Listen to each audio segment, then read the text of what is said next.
Coach.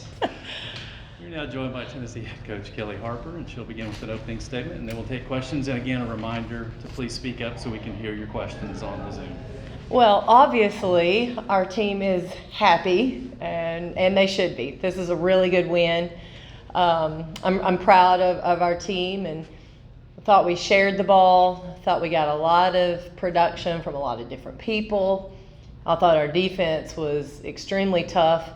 The Texas A&M is a lot better basketball team than that score. And so proud of our team and what we were able to do. It's a big win. We'll start with Karthik. Hey Coach, top 25 win again. I mean, how much fun is this team having? And you pointed out how y'all they seem to be, being up here and then going back, but even the locker room celebrations, everything considered. How much fun is this team having doing this? Yeah, this team's having a ball. The staff's having a ball. I mean, it's been great, and I think the thing that makes it so special is how much they genuinely love each other. And as a mom, right? As a mom, when I see Jackson and Kylie hugging and loving each other, it makes me so happy. And it's no different as a coach, right? They genuinely care for each other and they pull for each other, and you have that. It's a strong bond, and it's really carrying over to the court right now. Cora, Maria, and then Chloe. Gary Burr got a little emotional talking about his career at Summit when he was in here earlier. Having played against him as a player and now facing him as a coach, what does a coach like him mean to the sport? Gary has been someone that I've always looked up to, and someone that I've always enjoyed being around. I think there are a lot of opposing coaches that it's easy for fans to dislike, right? I mean, that's kind of the nature of sports. He's just the guy that you just can't help but like. He's been an SEC staple at 2 schools, and he is a terrific coach. I'm really excited for him to be able to have this. I'm excited that we have the opportunity to celebrate him this year as he makes his final rounds in the SEC. But he's a great person and a great coach. Maria. Obviously, Tamari had 11 blocks. There was one in particular I want to ask you about, if you remember. I think it was late in the third quarter. It was actually a really well-run play by Texas A&M. They were driving right side. She comes out to challenge the shot, and they flip a pass to a cutting Aggie, and she spins around and somehow recovers enough to block that one, too. That was maybe one of her more impressive blocks of the night. Yeah, Tamari is so mobile. And right now, her instincts in anchoring us in the paint are terrific. And she is more than just a tall player. I mean, she is a really good basketball player. And I'm excited for her because she's just blossomed. I mean, just listening to her in the press conference just made me so happy, because she's just grown up, and she's a wonderful human being, and I'm just proud. I'm so proud of her and what she's been able to do. Chloe, and then Cora. Coach, SEC play has of course started up here these last few weeks, and it's already looked like it's going to be pretty interesting. Of course, Missouri, who was unranked, beat South Carolina, and I know Jordan, I think, said that you guys are taking this one game at a time, but how would you mind sharing your thoughts on the SEC overall this season of women's basketball? Yeah, I think the SEC is tougher this year than it was last year. I really do. I think there's a couple reasons for that. I think you've got some teams that are really pushing the top up, and I think the bottom teams last year are better. So the one thing that we've talked about quite a bit, if you don't show up, if you take a night off, or if you're not your best, you're probably going home with a loss, and it doesn't matter who you play. It's really that competitive, and I think our team knows that, and it's going to be that being there every night is not an easy thing to do, right? Showing up with great energy and great toughness and doing what you do every single night is tough because it's just a long physical season, but that's what we're asking our team to do. And I think the team that is able to accomplish that, be the consistent team, they're the team that's going to be on top. Cora.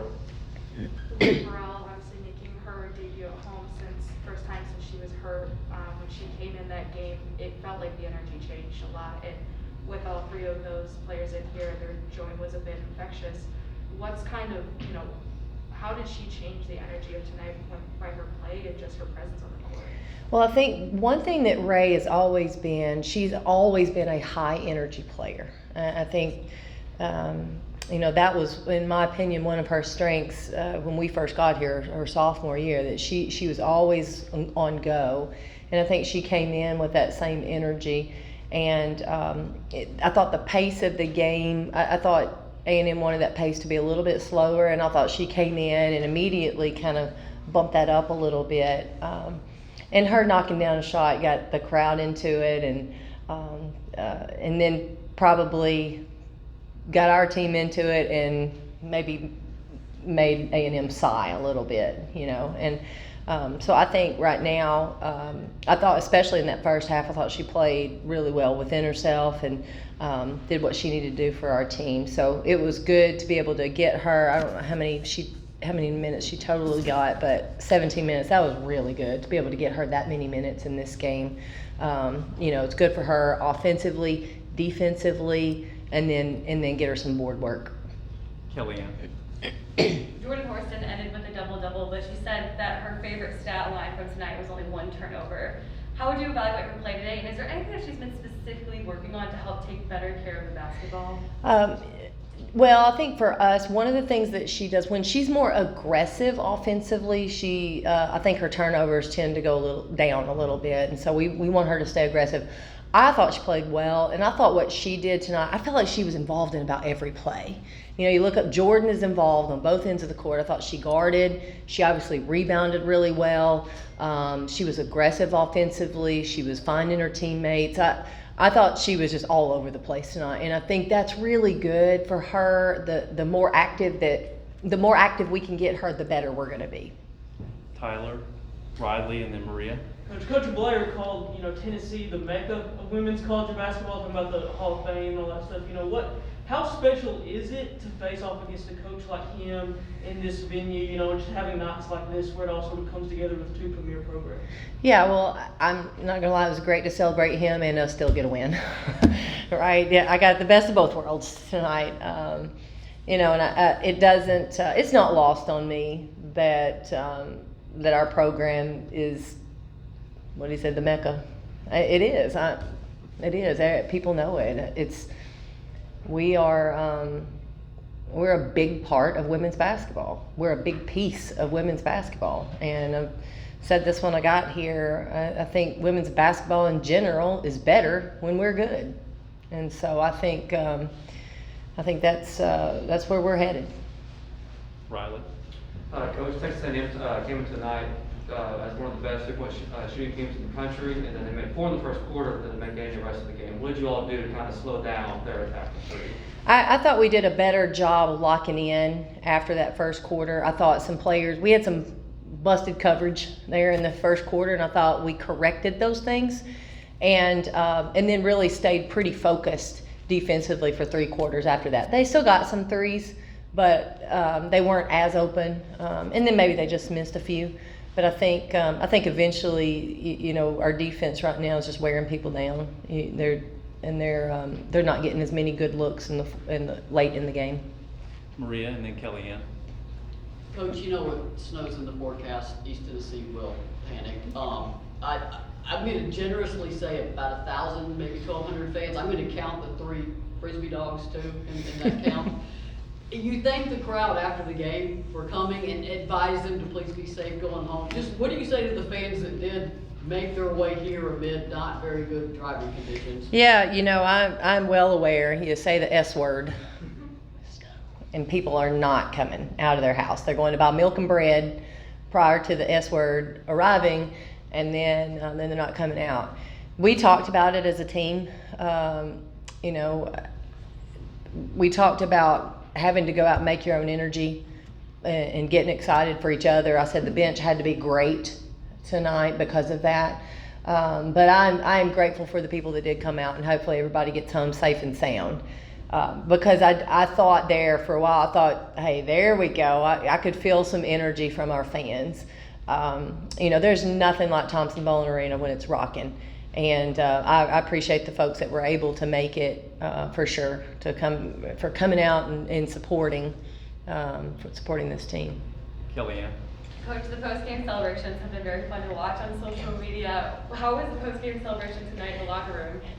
They have completely taken over. The team has taken over. They are stealing our thunder.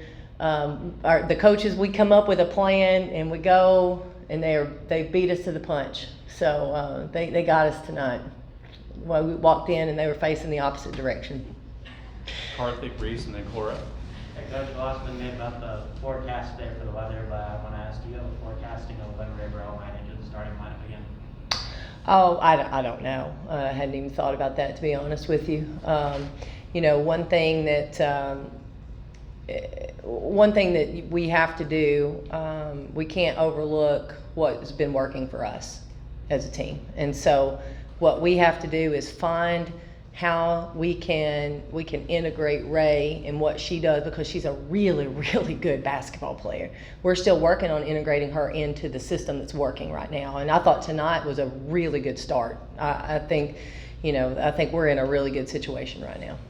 Reese. Kelly, Tamari was one block away from tying the program's single game record. You took her out with about 4 minutes left. Cora and I were crying over there. Did you realize that she was that close, or was that just, obviously you guys were up by like 30? Yeah, so we, when she came out, she sat down and somebody gave me that news.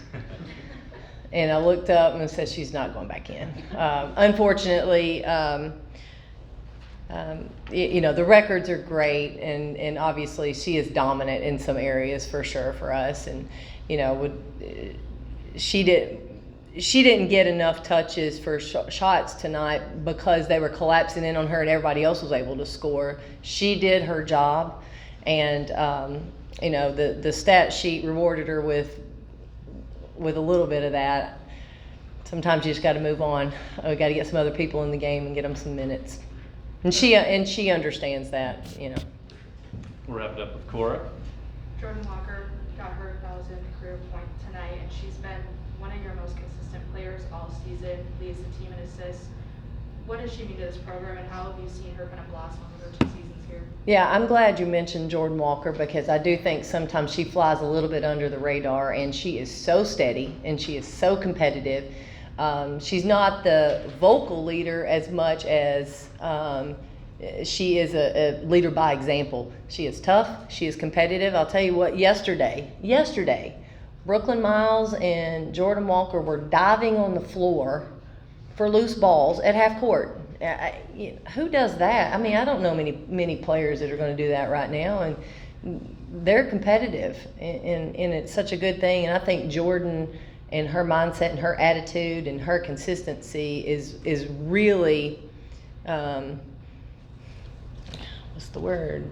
She's giving that to our team, and the team is taking on that personality and that attitude. Quick follow-up, her and Brooklyn Miles are pretty close. They both said, how has she impacted Brooklyn's development? And she's come on pretty fast, and having that veteran experience in the same position. I think having Jordan Walker here has been great for Brooklyn Miles. And I think having Brooklyn has been great for Jordan. I think it's been a really good situation. They push each other. They learn from each other. They love playing together. But, boy, they get after it when they're playing against each other and then walk off the court and go eat. They're just it's really fun. They've got a great relationship. And I think they do learn from each other. And, I remember tonight Jordan missed a play, and I walked over to Brooklyn, and Brooklyn is so locked in. She's watching Jordan on the court, and she knew exactly what I was talking about. So they do a really good job of watching each other and helping each other during games. We'll let Maria jump in with one more question about the Ole Miss game on Sunday. I know they bring back the core of the team from last year, added some pieces. What I recall of that game is they took Tennessee to the absolute wire here. What challenges is Ole Miss going to present? And I know you have not had a lot of time to prepare for them yet, but what's sort of the overview right now? Yeah, I think the first thing you look at, you got a all-conference player in Austin, and she's a tough matchup for us. She has great size, but she has skill set to be able to come out on the floor. And then they've got good athletes, good rebounders, and some good shooters as well. So I think they've got really good pieces, and they've missed some games here recently, but so it'll be interesting to now get in and watch some of their recent because I think everybody played tonight, so it'll be good for us to get that one and see how they're looking after Christmas. All right, thank you, Coach. Thank you guys for coming, and y'all be safe when you leave. Was Jackson in the postgame celebration? No, I know. That's my guy. I love that know. He was going to be in the post-game celebration in Arkansas. Well, I guess he was, but the girls they trumped us, so we couldn't get to it.